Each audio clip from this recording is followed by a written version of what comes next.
రంగారెడ్డి జిల్లా ఇబ్రహీంపట్నంలో బీఆర్ఎస్ బోణిగొట్టింది. 12వ వార్డులో బీఆర్ఎస్ అభ్యర్థి 100 ఓట్ల మెజారిటీతో విజయం సాధించారు. 11వ వార్డులో కూడా బీఆర్ఎస్ ముందంజలో ఉంది.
ఇబ్రహీంపట్నంలో ఒక వార్డును బీఆర్ఎస్ గెలుచుకుంది. మరొక వార్డులో ముందంజలో కనపడుతోంది.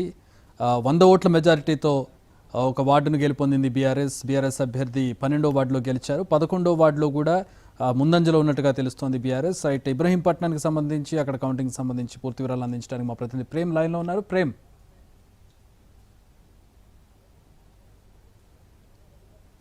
సంతోష్, ఈ రోజు ఇబ్రహీంపట్నంలో జరిగినటువంటి మున్సిపల్ ఎన్నికలకు సంబంధించిన ఫలితాలు కూడా మొదటి ఫలితం కూడా విడుదలైంది. ఇందులో భాగంగా కూడా అటు బీఆర్ఎస్ పార్టీకి సంబంధించినటువంటి అభ్యర్థి కూడా 12వ వార్డులో సుమారు 100 ఓట్లతో గెలుపొందాడు. అలాగే దాంతో పాటు కూడా అటు 11వ వార్డుకు సంబంధించినటువంటి అభ్యర్థి అటు కొండ్రు శ్రీలత కూడా ఇప్పుడే ముందంజలో ఉన్నట్టుగా కూడా తెలుస్తుంది. దానికి సంబంధించి మెజారిటీ కూడా ఇప్పటికీ రిలీజ్ అవ్వలేదు. కేవలం అటు 12 వార్డుకు సంబంధించినటువంటి వార్డులోనే త్రిలోక్ అనేటువంటి అభ్యర్థి కూడా బీఆర్ఎస్ పార్టీ తరఫున కూడా గెలుపొందాడు. అటు బీఆర్ఎస్ సంబంధించిన శ్రేణులు కూడా అటు వారికి సంబంధించినటువంటి కార్యకర్తలు కూడా అటు బయట సంబరాలు చేసినటువంటి పరిస్థితి కూడా కనిపిస్తున్నది.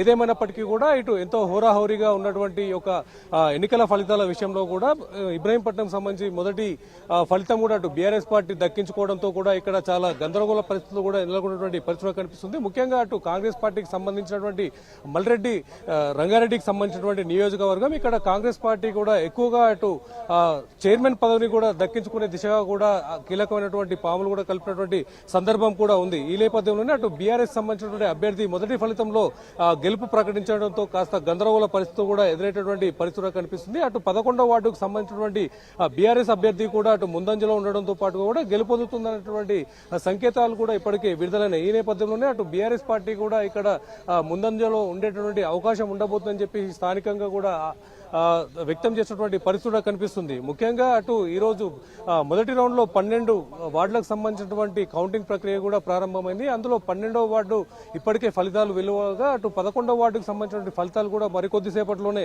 అఫీషియల్ గా కూడా విడుదల చేయబోతున్నారు. ఇలా సుమారుగా మరో గంటలో ఈ యొక్క మొదటి రౌండ్ కు సంబంధించినటువంటి ఈ యొక్క కౌంటింగ్ ప్రక్రియ కూడా అంతా పూర్తయ్యేటటువంటి అవకాశం కూడా ఉంది. ప్రస్తుతం మనం చూసుకోవచ్చు ఈ యొక్క 12వ వార్డుకు సంబంధించినటువంటి పోలింగ్ సంబంధించినటువంటి పూర్తి డీటెయిల్స్ కూడా అఫీషియల్ గా కూడా విడుదల చేయడం జరిగింది. ముఖ్యంగా అటు నోటా మినహా కూడా అటు ప్రస్తుతం మనం చూసుకోవచ్చు దీంట్లో 5 అభ్యర్థులు కూడా పాల్గొనడం జరిగింది. అటు ముఖ్యంగా మొదట కాంగ్రెస్ పార్టీకి సంబంధించినటువంటి అభ్యర్థి ఆర్పుల చంద్రయ్యకు 216 ఓట్లు రాగా 100 ఓట్ల మెజార్టీతో త్రిలోక్ కుమార్ కూడా 316 ఓట్లతో కూడా గెలుపొందారు. అటు మొత్తం పోలైనటువంటి ఓట్లలో భాగంగా కూడా 656 ఓట్లు పోలవగా అందులో నోటాకి 2 ఓట్లు, 9 ఓట్లు చెల్లని ఓట్లుగా కూడా నమోదయ్యాయి.